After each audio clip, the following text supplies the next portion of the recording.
22 जनवरी को लेकर के अयोध्यापुरी में भव्य तैयारियां हो रही हैं। ऐसे में हम लोग इस समय मौजूद हैं एक खास जगह पर। दरअसल ये आप देख रहे हैं जो विहंगम ये जो दृश्य है, लगभग 1008, जी हाँ 1008 ही यज्ञशालाओं का निर्माण किया जा रहा है और 14 जनवरी से लेकर के राम नाम की जो आहुतियां हैं, जो गूंज है, वो इस पूरे यज्ञ परिसर में सुनाई देंगी। 1.25 करोड़ आहुतियां इन तमाम यज्ञशालाओं से निकलेंगी, जो कि एक अद्भुत ऊर्जा, एक अद्भुत जो एनर्जी है उसका यहाँ पर निर्माण करेंगे। हमारे साथ में आचार्य रामचंद्र दास जी इस समय बातचीत के लिए मौजूद हैं, जो कि रामभद्राचार्य जी के उत्तराधिकारी हैं। वह इस पूरे कार्यक्रम के संयोजक हैं, निरीक्षण कर रहे हैं इस समय। महाराज जी, इतनी यज्ञशालाएं बनी हैं, क्या मुख्य प्रयोजन है इस आयोजन का? पूज्य गुरुदेव का ऐसा विश्वास है कि हनुमान जी महाराज किसी भी समस्या का समाधान कर सकते हैं। जब वो लंका में जाकर बिना वीज़ा पासपोर्ट के जानकी जी का पता ला सकते हैं, जानकी जी को ला सकते हैं, तो कुछ भी करने में संभव है। इसी उद्देश्य के साथ, और ये संयोग है कि यहाँ अयोध्या के राजा या सबसे ऊंचे स्थान पर श्री हनुमान जी महाराज ही विराजे हैं। तो गुरुदेव का ऐसा विश्वास है कि हनुमान जी महाराज को प्रसन्न कर लें तो किसी भी समस्या का समाधान होगा। आप जानते हैं कि भारत कश्मीर से 370 हट चुका है, 35 से समाप्त हो चुका है। अयोध्या में भव्य दिव्य श्री राम मंदिर, जो किसी ने कल्पना नहीं की थी कि कभी इस समस्या का समाधान होगा, आज वो मंदिर बन चुका है। 22 तारीख को रामलला प्रवेश करने जा रहे हैं।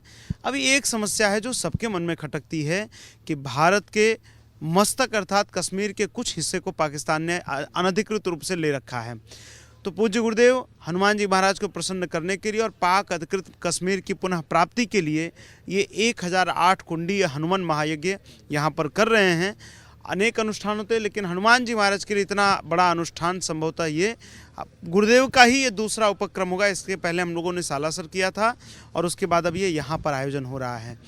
तो यहाँ पर हजारों की संख्या में ब्राह्मण देवता और हजारों की संख्या में पूज्य गुरुदेव के शिष्य दंपति बैठ करके हनुमान जी महाराज को प्रसन्न करने के लिए आहुतियाँ समर्पित करेंगे। और हम सब का ऐसा विश्वास है कि हनुमान जी महाराज पाक अधिकृत कश्मीर के मसले का भी हल निकालेंगे। अच्छा, ठीक है। तो यानी कि शस्त्र के साथ शास्त्र का भी सहारा यहाँ पर लिया जा रहा है। और ये बताइए, 14 जनवरी को गुरु जी का जन्म दिवस है महाराज जी, तो तभी से ये मुख्य आयोजन हो रहा है? पहले से तिथि तय थी 14 से 22, या फिर ये संयोग है या देवीय कृपा है? ये रामलला की इच्छा और रामलला की कृपा और रामलला के संयोजन के कारण ही ये सब संभव हुआ कि लगभग 8-9 महीने पूर्व ही ये 14 से 22 जनवरी का आयोजन निश्चित हो चुका था। और 14 तारीख से ही जब गुरुदेव का 75वां जन्मोत्सव 14 तारीख को मनाएंगे, तो उसके साथ ही यहाँ यज्ञ का आरंभ होगा। और 22 जनवरी को जब रामलला निर्विघ्न रूप से अपने भव्य मंदिर में प्रवेश कर जाएंगे, उसी समय इस यज्ञ की पूर्णाहुति होगी। तो अपने आप में वर्तमान के समय में रामलला का ये सबसे बड़ा उत्सव कहीं हो रहा है तो अयोध्या जी में पूज्य गुरुदेव के अमृत महोत्सव के साथ हो रहा है। बस ये आखिरी बार एक चीज़ हमारे दर्शकों को आप ये सुंदर तरीके से समझाइए कि जब वो शुभ मुहूर्त, जब रामलला की प्राण प्रतिष्ठा होगी और उसी वक्त यहाँ पर जो 1008 यज्ञशालाओं से निकली 1.25 करोड़ की जो आहुति होगी, ये सुंदर संयोग कैसे बन रहा है, इसके बारे में? देखिए, हनुमान जी महाराज ने राम जी के लिए बहुत बड़े बड़े कार्य किए हैं। इसी अयोध्या में जब राम जी महाराज लौट कर आते हैं और राज्याभिषेक हो चुका होता है, तो भरत जी से राम जी कहते हैं, भरत भाई कपि से उरिन हम नाही। मैं सबके उपकार से तो उरिन हो सकता हूँ, लेकिन हनुमान जी महाराज के उपकार से उरिन नहीं हो सकता हूँ।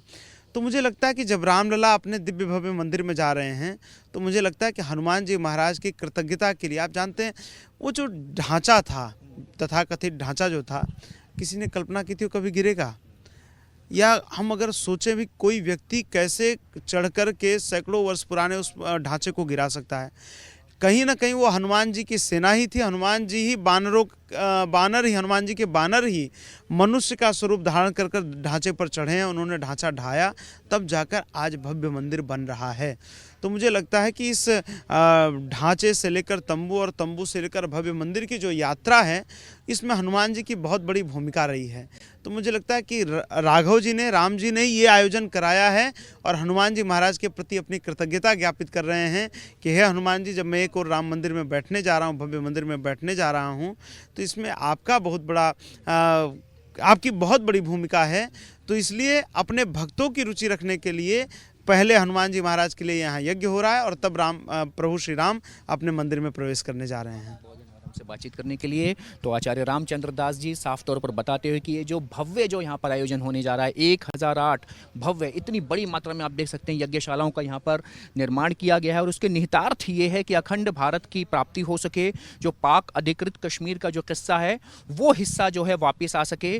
और ये देखिए कितनी, ये 401 यहाँ पर ये नंबर लिखा हुआ है, पीछे 369 नंबर, 1008 ऐसी भव्य यज्ञशालाओं का यहाँ पर निर्माण किया जा रहा है। 14 जनवरी से ये महायज्ञ यहाँ पर शुरू होगा।